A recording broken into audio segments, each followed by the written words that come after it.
que nous sommes liés les uns aux autres par un maximum de 5 personnes interposées. C'est beaucoup moins que ça, j'en suis certain.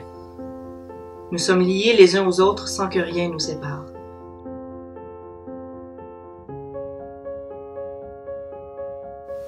Pour moi, l'autre, c'est nous-mêmes. D'abord parce qu'on porte tous en soi une part d'inconnu qu'il nous faut apprivoiser. Aussi parce qu'on est tous l'étranger de quelqu'un, finalement. Mais vraiment parce qu'au fond de nous, en profondeur, il y a cette partie mystérieuse qu'on passe une vie à essayer d'élucider. Toutes ces faiblesses qu'on essaye de mieux maîtriser, ces pulsions qu'on essaie de contrôler. Et je pense que c'est pour ça que c'est aussi difficile parfois d'accepter l'autre qui nous est extérieur, parce que c'est à ça qui nous ramène.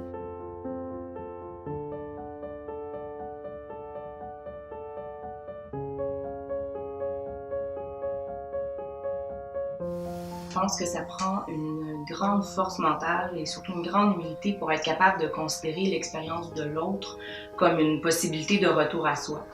Ce que ça signifie pour moi, cette affirmation, c'est qu'une fois qu'on a été confronté à l'autre, à ses faiblesses, ses lacunes, mais aussi ses excès, ses bons coups, eh bien, on est en mesure de retourner à l'intérieur de soi, dans ses zones les plus troubles, pour essayer de retravailler ses propres défauts, de renforcer ses propres qualités. Certains vont prendre une vie avant d'y parvenir, alors que d'autres vont juste jamais y arriver.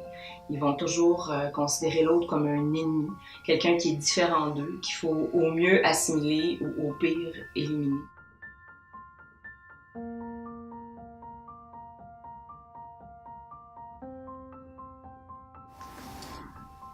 Écrire à partir d'une autre culture que la sienne, d'une autre histoire, ça pose vraiment plusieurs défis, dont principalement celui de la légitimité. En fait, si l'acteur peut le faire, eh bien l'auteur peut le faire lui aussi.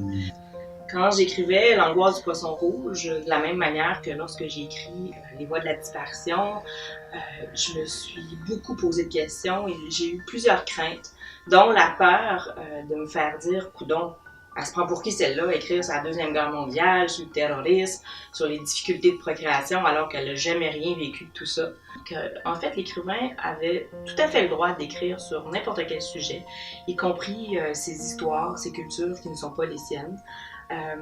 L'important, en fait, c'est qu'il fasse preuve de respect et surtout d'empathie. Ce mot-là, pour moi, est vraiment important. L'empathie, c'est simple, c'est la capacité qu'on peut avoir à se mettre dans la peau de l'autre. Et je pense que c'est une des qualités fondamentales de l'écrivain. L'important, c'est toujours de garder en tête ces 3 mots, respect, empathie, ouverture.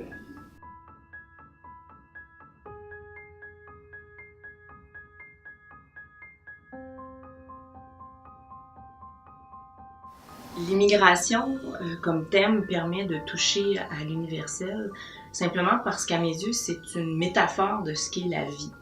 On passe son existence à essayer d'être plus riche, plus beau, plus confortable, plus heureux. Et essentiellement, l'immigration a les mêmes objectifs.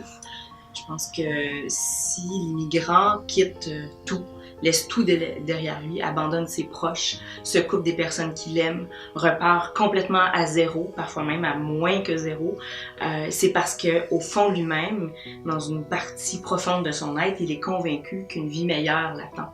Dans une moindre mesure, je pense que c'est exactement pour les mêmes raisons qu'on veut se procurer le plus récent iPhone ou le plus récent modèle de voiture. Simplement parce que l'humain veut toujours mieux, l'humain veut toujours plus. D'une manière un peu plus personnelle, je dirais que pour moi, aborder l'immigration dans mes livres, c'est primordial, simplement parce que ça fait partie de mon quotidien, étant donné que je partage ma vie avec un immigrant. Donc, les grandes difficultés, mais aussi les grandes joies qu'implique le fait d'immigrer, je les ai vécues et je continue de les vivre tous les jours par procuration.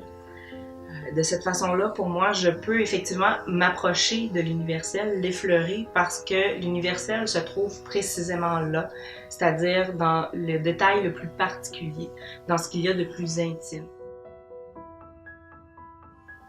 Le vertige n'est pas la peur des hauteurs, c'est la peur de sauter. Le vide nous attire et l'impression qu'on ne trouvera pas la force de lui résister nous envahit. Avant de partir, je ferais mieux de revenir à moi.